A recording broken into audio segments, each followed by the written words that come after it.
Hey guys, welcome back to the channel where we're checking out a very lengthy video today. I'm probably going to be in here for 40 to 45 minutes because the original video is 30-minute long and it's a video that I stumbled across, and I think this video should be very good because it's not rushed. The title of the video is The Entire History of Germany, and if you were interested in checking out this video without the reaction added to it, please feel free to click that link in the pinned comment section. Sorry, not the pinned comment section, in the description of my video. And there's going to be a link to the original channel with the video, and you can watch that video from the YouTube channel. This is history. So I'm pretty excited because I do know a little bit of German history from, I'd say 45, not 45, but mainly like 42 upwards of currently right now. But obviously my history on Germany is not that great since I am not German and I just pick up information here and there. So we're gonna jump right into this video right now. Thank you for watching. I hope you guys are locked in, ready to go, you know, have some food or something. I wish I had food. All I have right here is this drink. It's just soda, by the way. I actually drink alcohol, but I don't drink alcohol, if that makes any sense. So I don't have a problem drinking it, but I'll drink it every like once in a 2 year. Yeah, kind of crazy. Anyways, without further ado, let's check it out. Long before any nation called Germany existed, the lands between the Baltic, North Sea and Alps were home to early humans. As the Ice Ages waned, Mesolithic hunter-gatherers and later Neolithic farmers settled the fertile valleys of Central Europe. Over the subsequent millennia, these peoples developed into various Bronze Age and later Iron Age cultures, which, by the final centuries BC, had manifested into a cultural divide, with Celtic tribes inhabiting the area to the south, while Germanic tribes, which had emerged from Scandinavia, came to occupy the north. Aye. The Celts of southern Germany were gradually absorbed by those expanding Germanic groups, who eventually came to inhabit the entire region encompassing the rivers Rhine and Danube, which formed a natural barrier between their lands and that of the expanding Roman Republic. In the 1st century BC, contact between Rome and these Germanic tribes began to increase, largely due to Roman generals such as Julius Caesar, who ordered legions across the Rhine and into the lands they called Germania. These early military expeditions, however, achieved little, so by the time of Emperor Augustus's reign in the early 1st century AD, more concerted efforts were made to bring the region of Germania and its inhabitants under Roman rule. This had disastrous consequences in the year 9 AD, when 3 entire Roman legions were ambushed and annihilated by a coalition of Germanic tribes in the Battle of Teutoburg Forest. This catastrophic defeat forced Rome to abandon any hopes of conquering Germania, and a decision was made to fix the border of the empire along a line following parts of the Rhine and Danube, as well as a series of fortifications known as the Limes Germanicus. Several Germanic tribes, nevertheless, lived under Roman rule to the south and west of the border, with many towns and cities, such as Cologne, Mainz, and Regensburg, being established by the Romans during this time. Oh. As a result of this proximity, Cologne. a residual Roman influence began to seep into Germania. Many Germanic warriors served in Roman auxiliary units, and the various tribes engaged in trade for Roman goods. Although elements of Roman material culture, such as pottery, plows, and even written language, began to penetrate Germanic society, they mostly retained their distinct way of life, revolving around settled farming communities without cities or coinage, and were led by warrior elites who upheld a pagan religion worshipping gods like Odin and Thor. Life in Germania remained largely unchanged in the following decades, up until the late 4th century, when a new group of people emerged from the east and triggered a domino effect that would bring irreversible changes across both the Roman and Germanic worlds. Okay. The Hunnic invasion of Eastern and Central Europe triggered the so-called migration. I was just about to say that exact same word. Oh, because he just said invasion. Oh, but dude, it's so interesting how, you know, learning about Germany at this particular moment. And I can promise you, if you ask like a historian in Germany, they'd probably say that this is very accurate. the world in itself, for example, let's use Germany, has literally been fighting for, its borders since like the beginning of time. It's like always, migration, invasion, uh, and it's crazy, right? Because a lot of countries that exist today had to either fight off invasion, or they became an invader, right? And then the countries that are not necessarily invading or fighting off invasion, right? They they might be under one of the other, right? So if they're not invading, they're being invaded, and if they're not invading, they're and if it's so complicated, but it's simple. If they're not invading, they're being invaded. And if they're not oh my gosh, if they're not being invaded, they're doing the invasion, right? It's crazy because the people then in that area, right, whether you're on the invasion or being or doing the invasion, their people leaves and migrate to another place. People get uncomfortable and they're like, oh, why are these people here? Then fight. It's a cycle that just never ends. We're humans, but we just cannot live in peace. It's, we'll look for the one smallest difference between us and make it a huge deal. It's like, I'll tell you this. We're the most complicated animals. Check this out. When you think about like a chicken and a horse, or a chicken and a dog, right? Typically, if you put a chicken and a dog strange in the same area, they are gonna kill each other, or one's gonna kill the other, right?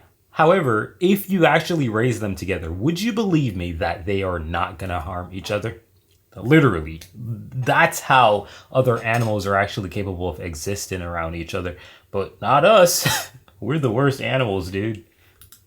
Period, which saw hundreds of thousands of Germanic peoples move westwards into the territory of the Roman Empire. This movement coincided with a dramatic weakening of the empire itself over the course of the 5th century, resulting in many of the tribes capitalizing on the opportunity to carve out new homelands for themselves. The Vandals and Suebi overran Roman Spain and advanced into North Africa. The Burgundians and Franks established kingdoms in Gaul. The Angles and Saxons invaded and settled across Britain, and the Visigoths even went on to sack Rome itself in 410 AD. By the end of the 5th century, the Western Roman Empire had practically collapsed, and in its place stood a patchwork of new barbarian kingdoms which began blending Germanic tribal leadership with lingering Roman institutions. The Goths, Lombards, and Never heard of Amorica before. Was it Armorica? I think it was that.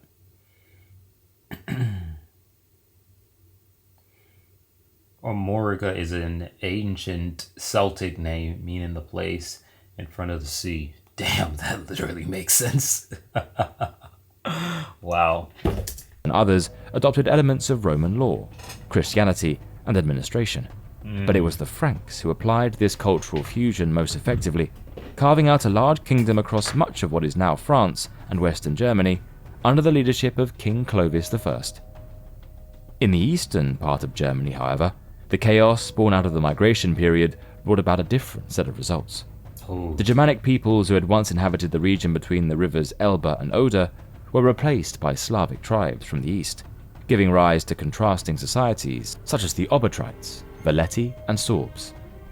It would nevertheless be the Frankish kings in the west who began to bring the other Germanic tribes of Western and Central Europe under their sway over the course of the 8th century.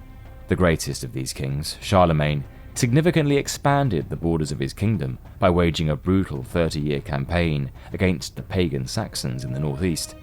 He also defeated the Bavarians and Lombards, extending his dominion southward into Italy. In recognition of his power and piety, Charlemagne was crowned Emperor of the Romans by Pope Leo III on Christmas Day in the year 800. This moment symbolically resurrected the Western Roman imperial title and laid the ideological foundations of what would later be called the Holy Roman Empire. Upon his death in 814, Charlemagne was buried in the German city of Aachen, which he had made his northern capital. But the empire he had spent his life expanding and consolidating would not long remain intact.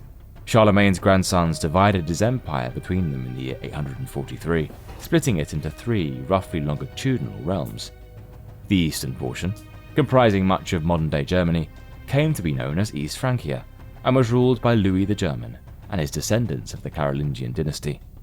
Then, in 919, the German dukes elected the first non-Carolingian king, Henry the Fowler, a Saxon, marking the beginning of the Ottonian dynasty. However, it would be his son, Otto the Great, who would ultimately establish the earliest foundations of a united German state. After defeating the Magyars of Hungary at the Battle of Lechfeld in 955, Otto conquered much of Italy and was crowned Holy Roman Emperor in 962, reviving Charlemagne's imperial ideal.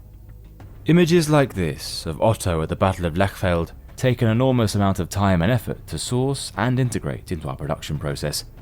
That's why we're grateful for stock media subscription services like Storyblocks, the sponsor of this video.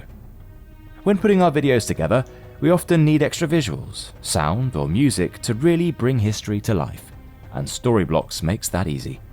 With just one subscription, you get unlimited downloads of high-quality stock media, including video, music, sound effects, images, and even templates, all in one place.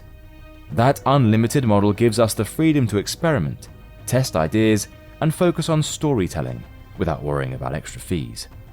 Everything is royalty-free, pre-licensed, and ready to use, so we can spend less time searching and more time creating. Get 2 extra months free with annual plans for a limited time only at storyblocks.com/thisishistory. Throughout the High Middle Ages, the Holy Roman Empire played a central role in European affairs, but it was never a centralized nation-state. Instead, it was a vast feudal conglomeration of semi-independent duchies, counties, bishoprics, and free imperial cities. Though emperors like Frederick I Barbarossa and his grandson Frederick II were powerful and ambitious rulers, they could never fully unite the divergent factions and dynasties of the innumerable princes spread across Germany. Right. Over time, more power shifted to these regional lords, with a landmark turning point in this political evolution coming in 1356, when Emperor Charles IV issued the Golden Bull, which decreed that each new emperor of the Holy Roman Empire would henceforth be elected by 7 of the German princes. Consequently, by the late Middle Ages, the German lands remained politically fragmented and bound only by a common emperor. Yet despite this political disunity, the Germans of this era shared linguistic ties and participated in a broadly common medieval culture. Gothic cathedrals rose in cities like Cologne and Strasbourg. German knights and mercenaries marched together on crusades. Universities were founded, such as Heidelberg in 1386, and German artisans and traders prospered in commercial organizations such as the Hanseatic League, which operated in ports and cities along the Baltic and North Sea coasts. There were also a wider migratory movement of German peoples into Eastern Europe during this time, which gave rise to many German settlements and a cultural diffusion of Germanization in parts of what is now Poland and the Czech Republic. Similarly, large swathes of the Somebody should have told Hitler that. Can't believe I said that. No, but like, the thing is, a lot of these cultural people are so, it's just stupid the things they say, you know. It's like when people even talk about religion, right? And this is coming from a guy who Christian is his religion, right? Christianity, right? Literally, you'll have people say a particular country is Christian. It's always been Christian. And I'm like, brother, what? It's like he mentioned about the Germans early on, you know, about their gods. One of the examples for Thor, right? Literally, that's the truth, right? It's just like Finland. A little bit of history in Finland. Basically, Finland was never a Christian country. What happened was that Swedes had Christianity However they got it, I don't know, right? And it was then forced onto Finnish people once Sweden had control over Finland. And you got to keep in mind, even though Finland has a love relationship with Sweden, Sweden was the Germany to Finland or the Russia to Finland. It's just that Sweden and Finland now has, good bond, if that makes any sense. But Sweden was kicking ass in Finland as well as Russia and Germany as well, right? Germany, I would say, probably was the last ass kicker in Finland, right, in that World War II situation, right before, Hitler was unfortunate. Well, not unfortunately, but you get the point. Right before everything kind of ended, they burnt the hell out of Finland, before leaving here because basically Russia, whatever. Baltic region were conquered by the crusading efforts of the Teutonic Order, which for the most part was composed of German knights and soldiers. With the dawn of the 16th century, Germany and the wider Holy Roman Empire as a whole underwent a brief period of political consolidation.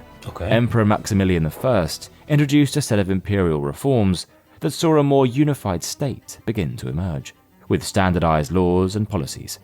However, much of this progress was undone by a seismic event that unfurled across the German-speaking world in 1517, the Protestant Reformation. The German monk and theology professor Martin Luther circulated his 95 Theses in Wittenberg that year, denouncing the abuses of the Catholic Church. Luther's calls for reform were aided by the recent German invention of the printing press, created by Johannes Gutenberg in the city of Mainz in 1440, which allowed these protestations against the Church to be publicized and spread en masse. What began as a theological dispute soon cleaved the empire along religious and political lines. Northern and Eastern German princes found Luther's Protestant ideas appealing, some out of genuine conviction, while others sought a means of asserting independence from the Catholic Habsburg emperors. Meanwhile, most southern and western regions remained loyal to the Roman Catholic Church, but this rift quickly led to decades of strife and religious civil war breaking out across Germany. Wow. Emperor Charles V, a staunch Catholic, won a temporary victory over the Protestant princes in 1547, but could not crush the new movement entirely. The religious stalemate was finally formalized in the Peace of Augsburg in 1555, which allowed each prince in the empire to choose either Catholicism or Lutheran Protestantism as the official faith of his territory. Despite the peace, religious tensions continued to fester and exploded once again in 1618 with the outbreak of the 30 Years' War, one of the most devastating conflicts in German and European history. What began in Bohemia, devastating conflicts in 18 with the outbreak of the 30 Years' War. 30 years. Gosh. One of the most devastating conflicts in German and European history. What began in Bohemia as a rebellion by Protestant nobles against the Catholic Habsburgs quickly escalated. It's ironic how it's always the same things that are causing wars. Religion, one of the main things that causes wars. That into a Europe-wide conflict, with some of the most destructive fighting taking place on German soil. Armies of all nations marauded across the countryside, and the toll on the German populace was catastrophic. By the war's end in 1648, an estimated 4.5 to 8 million people had perished, with some regions losing over half their population due to a combination of battle, famine, and disease. The conflict's conclusion was marked by the signing of the Peace of Westphalia, which reinforced the decentralized structure of the Holy Roman Empire. By the end of the 17th century, this had resulted in hundreds of principalities, dukedoms, electorates, and free cities being scattered across the German lands. However, two of these had begun to emerge as rivals for primacy: Austria and Prussia. Oh, okay. The Habsburg dynasty of Austria, based in Vienna, had long been preeminent, providing successive Holy Roman emperors over the centuries and ruling over a sprawling, multi-ethnic realm that included the Archduchy of Austria itself, as well as Bohemia, Hungary, and other parts of Central and Eastern Europe. In the north, the rising electorate and later kingdom of Brandenburg Prussia, based in Berlin, had aggressively expanded its strength in recent years. Under the astute leadership of the Hohenzollern dynasty, especially Elector Frederick William in the 17th century, and later King Frederick the Great in the 18th century, Prussia had transformed from a middling border state into a military powerhouse. Frederick the Great, in particular, modernized the Prussian bureaucracy and army, which he deployed in a series of audacious wars that upended the balance of power across Europe in the mid-18th century. Wow. During the Silesian Wars and the Seven Years' War, Prussia, against all odds, held its own against Austria, France, Russia, and other foes. So much so that by the time the latter conflict concluded in 1763, Prussia had nearly doubled its territory and had emerged as a recognized great power. From this point on, German affairs would be dominated by the rivalry between Habsburg Austria and Hohenzollern-Prussia. The 18th century also coincided with Germany's progress in the age of... Yes, you saw my face. I was like, yeah. Because he said 1760... what? 66? The 18th century also between Habsburg Austria and Hohenzollern-Prussia. German affairs would be dominated by the rivalry between Habsburg Austria and Hohenzollern-Prussia. The 18th century also between Habsburg... From this point on, German affairs would be dominated as a recognized great power. From this point, doubled its territory. By the time the latter conflict concluded in 1763, 1763. I was thinking to myself, and I'm like, it's so wild, right? This is why history is such a pain in the ass, because you don't know what happened in other areas, because some of them are just not documented. It's as simple as that.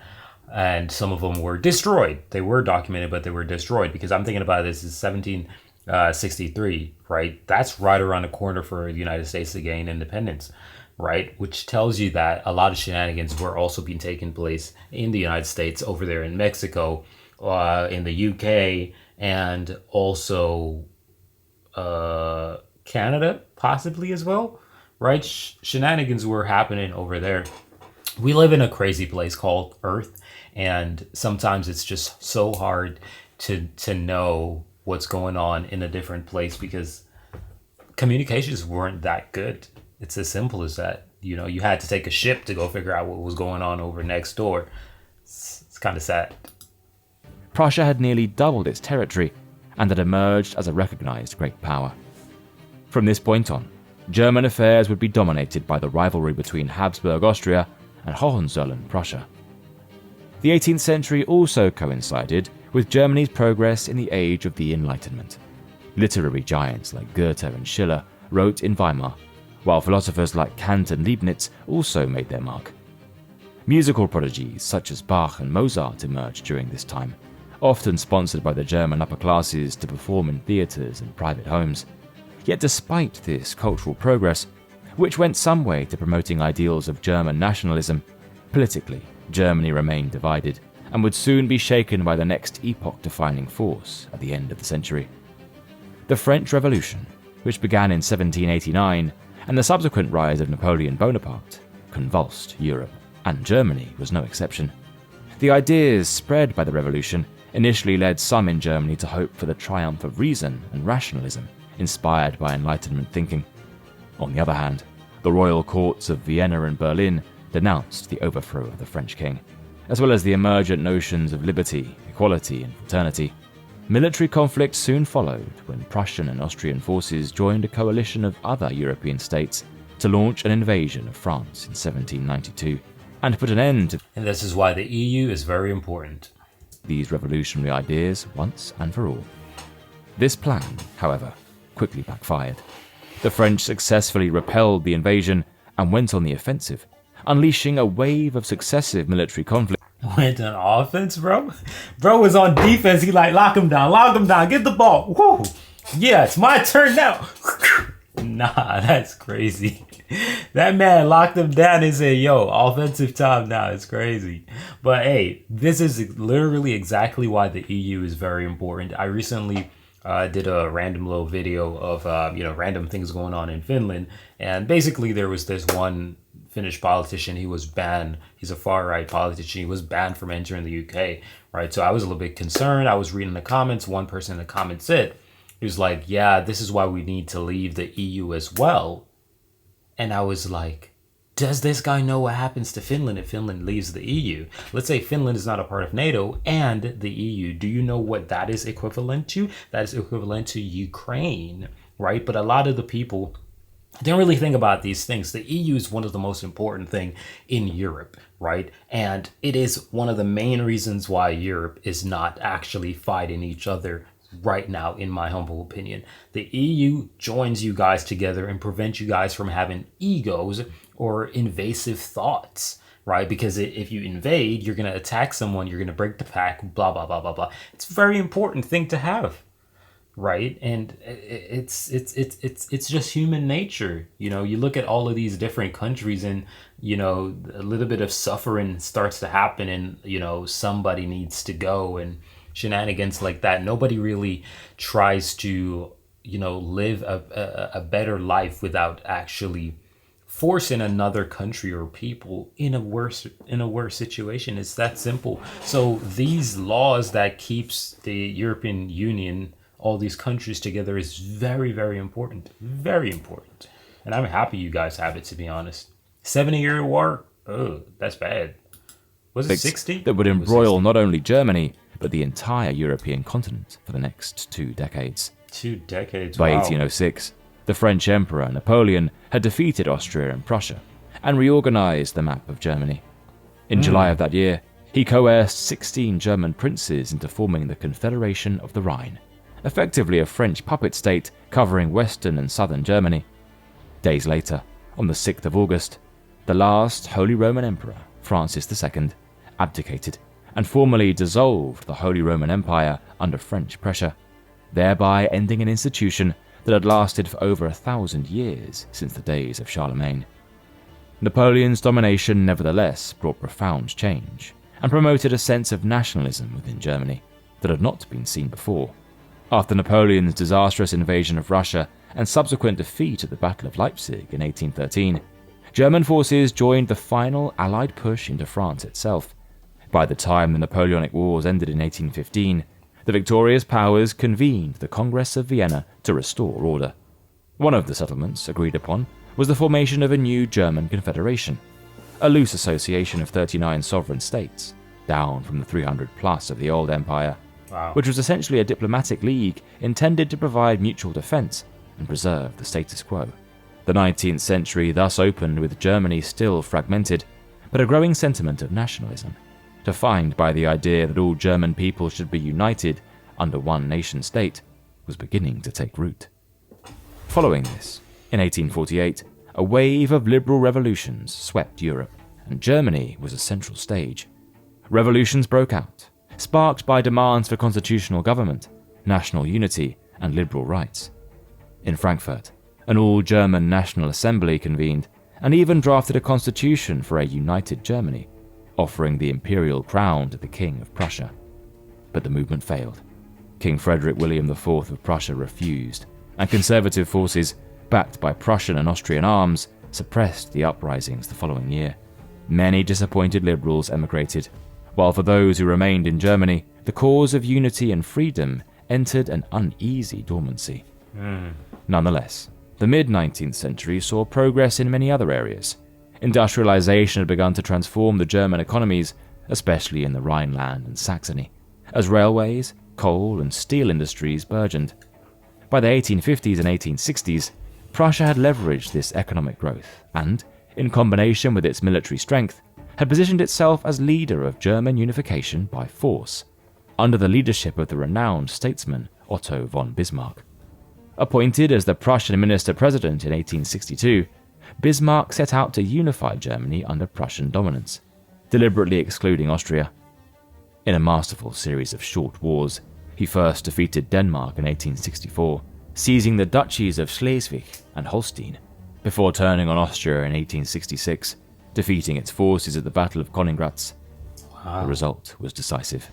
Austria was sidelined from German affairs, and a new North German Confederation was formed in 1867, with the Prussian King Wilhelm I as its president.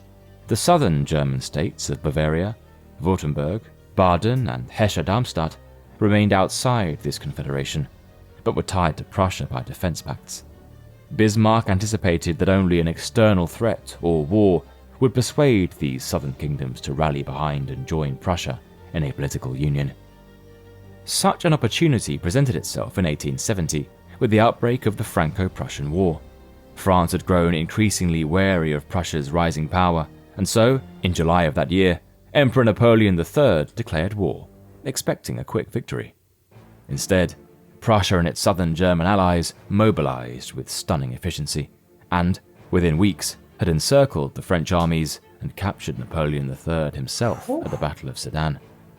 After later capturing Paris, Bismarck and the German princes agreed to proclaim a unified German empire, and, on 18th of January 1871, inside the glittering Hall of Mirrors at the Palace of Versailles, King Wilhelm I of Prussia was proclaimed as Kaiser. The German Empire rapidly became a formidable presence in Europe. Rich in coal and iron, and with a well-educated populace, the newly unified Germany industrialized at breakneck speed. Cannot believe they did all of that, then destroyed it. Crazy. But do you realize how many wars just continuously going on? I'm living in the best version of European timeline. Literally. By 1900, it was one of the world's leading industrial powers, rivaling Britain and the United States. German cities like Berlin, Hamburg, and Essen swelled with factories and workers, and railways crisscrossed the empire. Alongside its industrial might, Germany fostered intellectual and cultural brilliance during this era, producing scientists like Einstein and Planck, composers like Brahms and Wagner, and philosophers such as Nietzsche. Politically, the empire was ruled as a federal monarchy, with Bismarck serving as chancellor. He initiated pioneering social welfare legislation, old age pensions and health insurance, to undercut the appeal of the socialist movement, and he engaged in the Kulturkampf, culture struggle, to assert state control over the Catholic Church. In foreign policy, Bismarck's strategy was to preserve peace and stability now that Germany had achieved unification.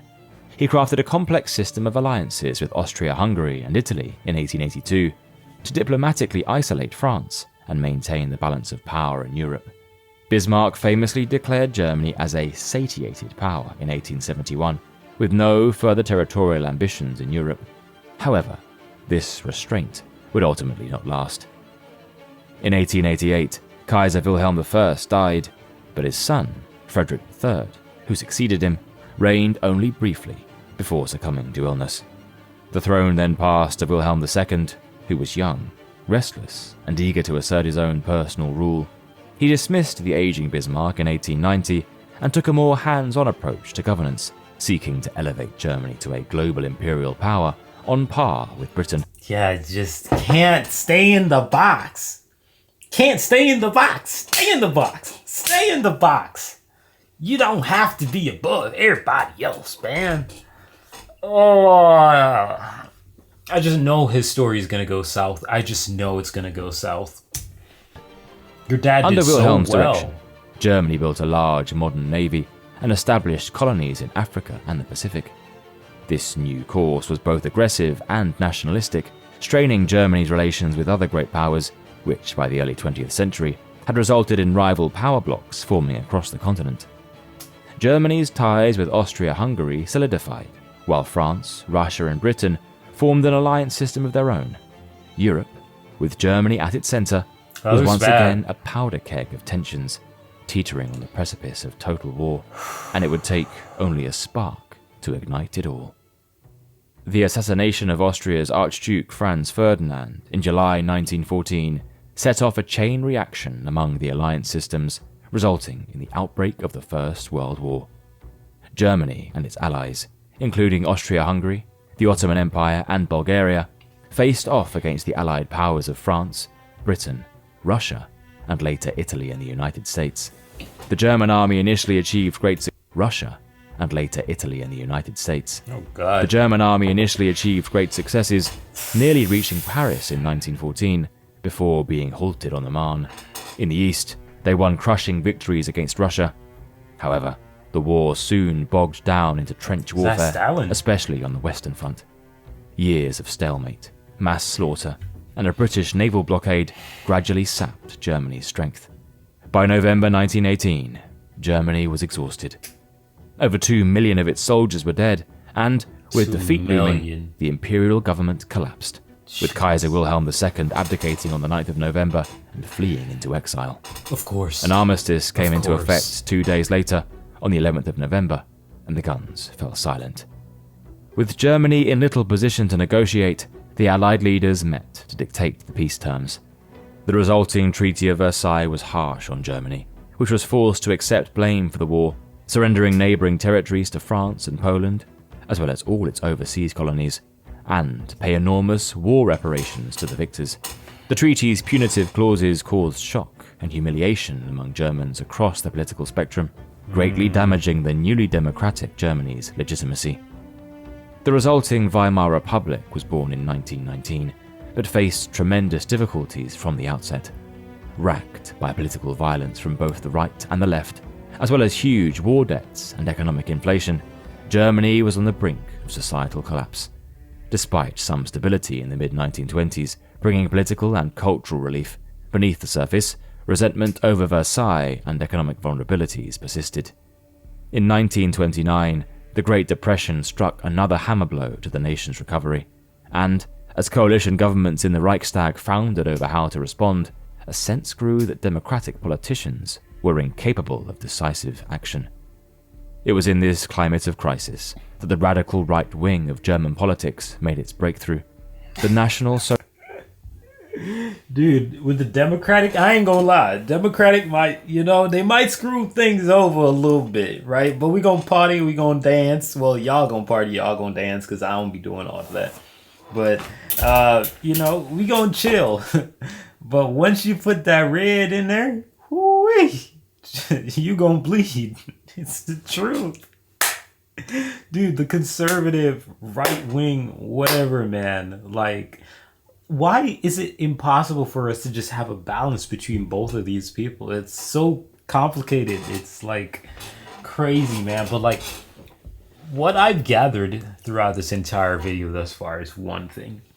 The German history has been absolute for the German population the entire time of its existence. However, Germany is living in the best state right now, and there are people who are copying and pasting the negatives of the history of Germany, and many other countries are doing the exact same thing. Even Finland is doing that. The United States is doing that. They're copying the negative history, right, that leads to war. They're literally copying that and doing that exactly right now. Like, there are literally people out there training for race wars. Like, literally. Like, I literally see that pop up on the news every now and then, and I'm like, what? How about you go create a business, a job, invention, and, streamline something so we can get some jobs in this place? Like, everybody just wants to the M word, and it's weird, man. It's weird. It's really weird, but this is a beautiful video thus far. We got 6 minutes to go. We're probably going to be in here longer than 45 that I thought. Probably going to be 50 minutes, but at least I'm enjoying myself. I'm learning a lot, and I hope you guys are too. So shout out to the History channel. I think that's the name of the channel. Link will be in the description. Check them out. Socialist German Workers' Party, led by Adolf Hitler, made its breakthrough.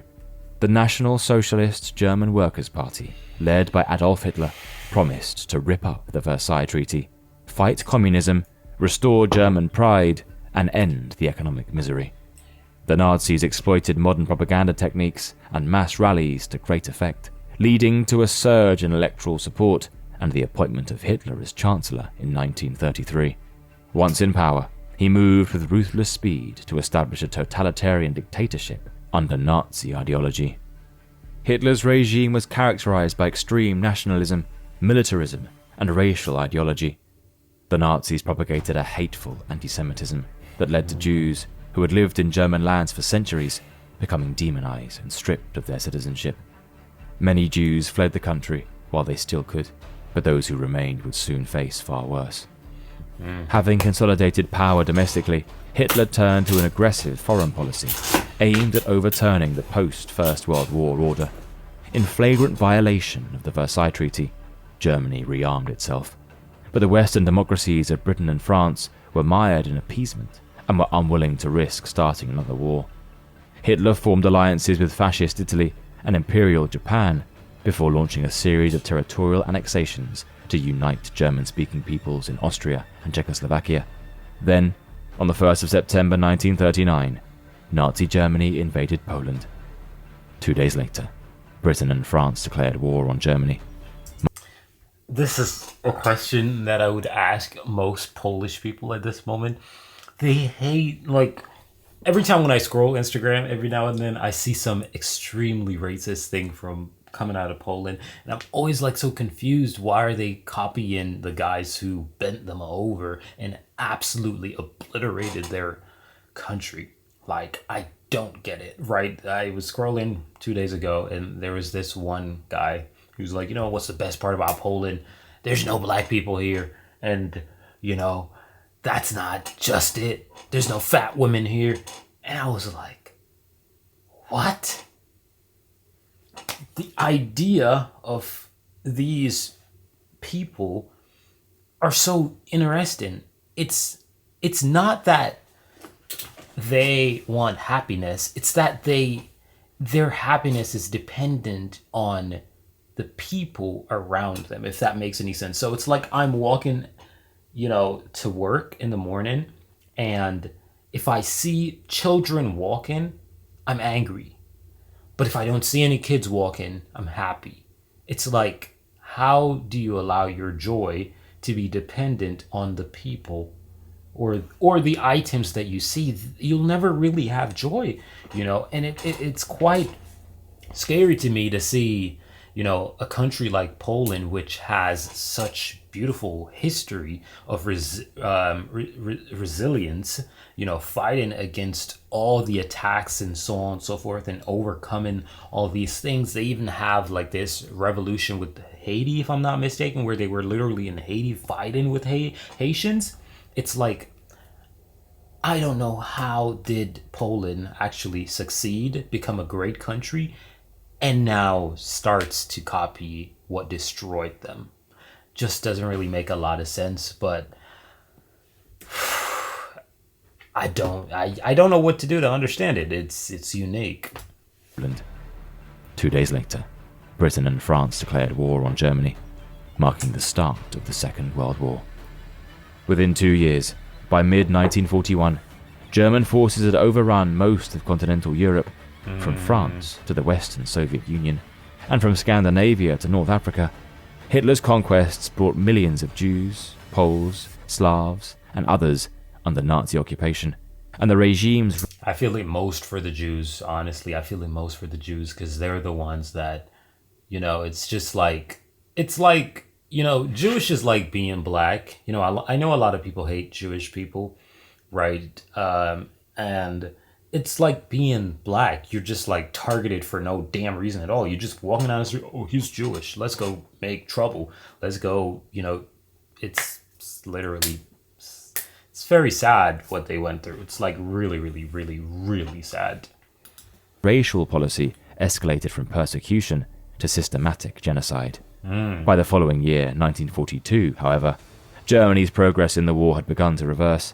The Allies, now comprising Britain, France, Russia, and the United States, went on the offensive, and, over the next 3 years, gradually closed in on Germany from both east and west. By the spring of 1945, much of Germany lay in ruins and was on the brink of imminent defeat. On the 8th of May, Germany surrendered unconditionally, thereby ending the war in Europe. In the aftermath of the Second World War, Germany ceased to exist as a unified state once again. The Allied powers carved out and occupied different zones across Germany, and similarly divided Berlin into 4 respective sectors. The intention was to administer Germany jointly and eventually determine its future. However, as the Cold War set in, cooperation frayed, with the Western Allies merging their zones economically to pursue reconstruction along free market lines, while the Soviets stripped their zone of industrial assets and installed a communist administration. By 1949, it was clear that Germany was split by more than just occupying armies. It was divided by the ideological Iron Curtain that had descended across Europe. The three Western zones formally united to create the Federal Republic of Germany, commonly known as West Germany, while the Soviet zone became the German Democratic Republic, or East Germany, with a communist government backed by the Soviet Union. The remaining decades of the 20th century saw the Cold War play out, with the two rival German states forming the front line between ideological East and West. The contrast between the two was stark. West Germany became a liberal, democratic and capitalist society, whilst East Germany became a Soviet satellite state with a centrally planned economy, governed by a repressive one-party dictatorship. This division was iconically encapsulated by the construction of the Berlin Wall in 1961, which sealed off West Berlin to stop the growing number of people from the East escaping and seeking their... So 1961, that's 39 years, plus the 26 that we have. So there are literally Germans alive right now who live through this shit. And you're telling me that those people are not speaking up loudly enough to say, yo, I done seen this shit before. Don't do it. Don't do it. Because, like, he said 61. It was established in 61, right? The Berlin Wall was established in 61. So if it was established in 61, that's 39 years to the 2000, and we're in 2026, right? So we can just add that 30 plus the 20, that's 50. And a 9 plus what we in 26, so that's 5, right? So that's 55 years. There's no way it's 55 years. I gotta be lying. There's no way it's 55 years ago. That's way too... Dude, no way. Please tell me I'm just doing some bullshit math, because I'm not calculating properly. I'm just doing little baby stuff. He said 1961. So we're going to do the math. Where we go. 2026.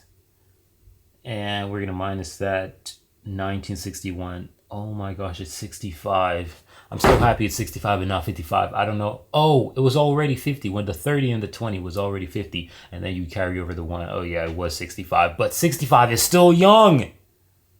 My grandfather died at 70 and he already was like, he's probably been dead for maybe 5 years now. So 65 in 2026 is pretty young. So 65 years ago. So a person who is 70 definitely went through all of these shenanigans. Bro, come on, man. That's crazy. Freedom. For nearly 4 decades, Germany remained divided.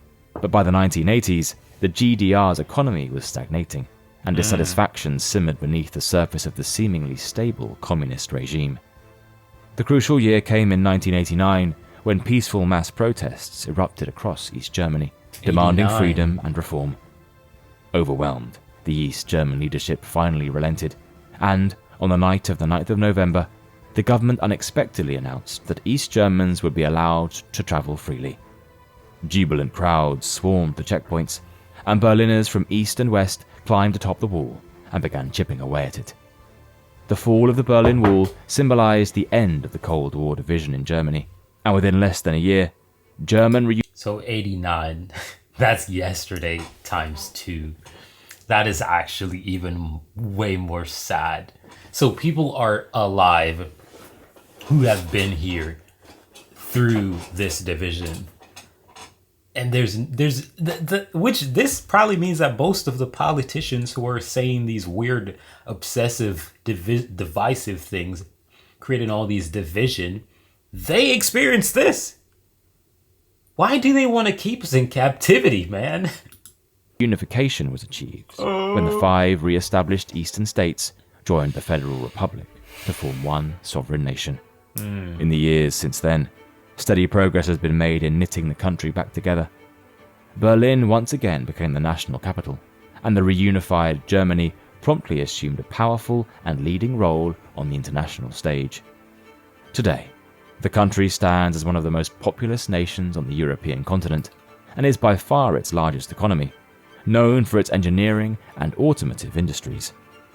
Germany's long historic journey, with all its triumphs and tragedies, stands as one of the central threads of Europe's story. Yeah, A once fragmented land that eventually bro. found unity, and a nation that was able to reinvent itself as a peaceful leader in the modern world. Thanks again. Yeah, shout out to Story Blocks for real. And this is history. This is history YouTube channel. Shout out to both of them, dude. I want to see what the comments are saying, because this is actually pretty sad that, you know, I don't like where we're headed in general.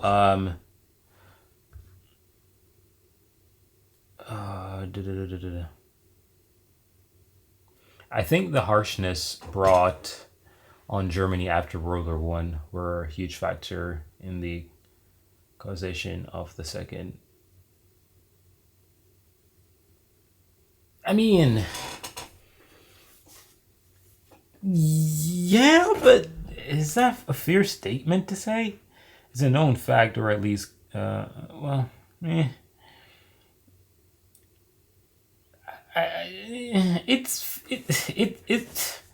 Is it fair to say that, though, that the harshness, you know, brought on Germany is what caused the Second World War II? I mean, possibly, but the thing is, it's not as if Germany wasn't the one who engineered it themselves the first time either way. So I guess, you know, I don't know. I don't know. I still think it's dumb. There's no excuse for it. You can't, like, if somebody, you know, did a crime and they're getting punished for it, that doesn't justify them going out and doing another crime, if that makes any sense. Like, look at the second version of Germany right now. After World War II, I'm pretty sure there was a lot of things that happened in Germany, and I'm pretty sure Germany has been the greatest version of itself as we speak right now, even though all those things happened. Plus, Germany was destroyed way more in 2 than in 1. I'd imagine you would agree with that. So let me know. Well, and most people outside of Germany think German history starts 1933 and ends 1945. No. Anybody thinks that? They're crazy. I wasn't sure you could do it all in 30 minutes. Impressive. It was actually a pretty impressive video. But hey, I really hope that, you know, people can actually learn from videos like this and utilize these things to not do some crazy stuff, because all you've seen throughout this entire video is wars. It's as simple as that. Just wars and the repetition of it. And a person who is, you know, on the younger side, I see this, and what I see when I see this video is a repetition of things that caused things to happen, if that makes any sense. Division, it's just spiking immigration and invasion around the world as well. It's happening, you know. It might not be happening in Germany, the invasion, or Germany's not invading anyone, but it's happening, right? Ukraine and Russia has been fighting for, you know, years now, right? That's Europe, right? Anything can go south and then the entire thing is, ugh, you know. So I really hope it goes well, though. But I think Germany did well, especially the recovery that is going on right now. But I hope that it is continuous, and, you know, the leaders of Germany and the other countries actually do what's necessary not to cause some psycho to get back into power who is going to want to control other countries. Because trust, this is gonna happen again if that ever happens again. It's just stage 1. It's as simple as that. Once you get that bad guy in there, he's gonna do what's necessary to destroy everyone. It's as simple as that. Bad guys are destroyers for not just whomever they hate, but for themselves as well. Anyways, guys, this video was fun. It's 1 hour long. That's crazy. Thank you for watching. Let me know your thoughts and feedback in the comment section down below. I'm out of here. Peace.